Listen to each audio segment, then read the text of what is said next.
of this constantly, no one knows, I mean, people are reading him after the resurrection, and if it's a real, complete resurrection, as Christian teaches, then wow, there you are. And some Christians say, well, they were so shocked because they couldn't. Well, he's been supposedly telling you he's going to resurrect, so what, what are you talking about? What are you talking about? And all of that, it's a transfiguration. They knew Elijah, they didn't flip out when they saw Moses there, right?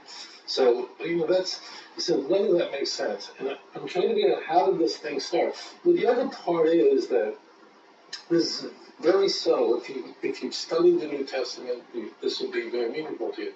We see that the doubting part, that people are going, this is not a physical resurrection. This is not a real resurrection. And then Paul is inserting in 1 Corinthians 15, the crucifixion chapter, very famous, where Paul is saying that it is a different kind of body. Jesus did not resurrect with the same body that he had. It was a spiritual body, a different kind of body. So that's one orientation. But then as we move, people are doubting this because you see that the New Testament has Jesus trying to prove that he really did.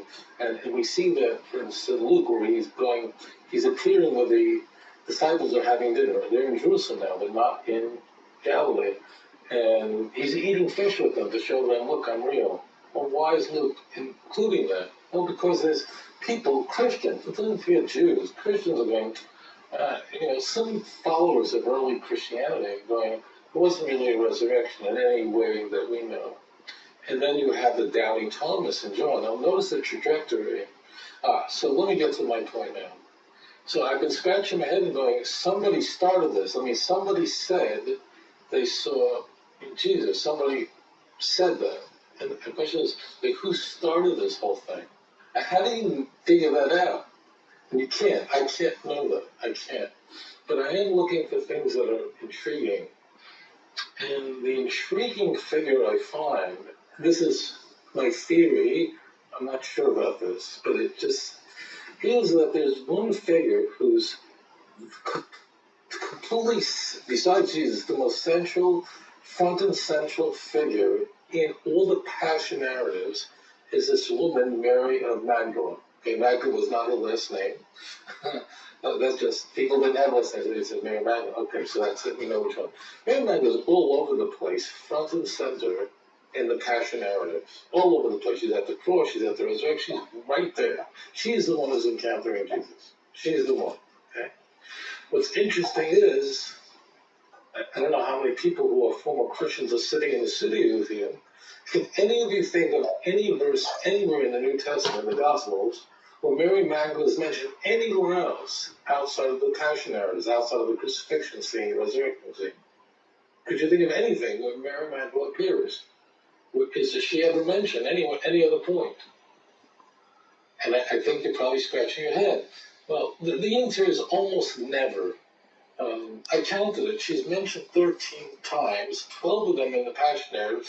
We have one mention of her, very passingly, in the beginning of Luke chapter 8, where she's a supporter of Jesus and sort of running around with them a bit. But aside from that one Luke 8, she's Luke chapter 8. Besides that, she is front center. So that anomaly has sparked my curiosity. And just like today, you have these women who are saying, Virgin Mary appeared to them. This lady in Brazil has an encounter over toast with the Virgin Mary every day, apparently. And Mary is appearing on French toast to folks in Portugal.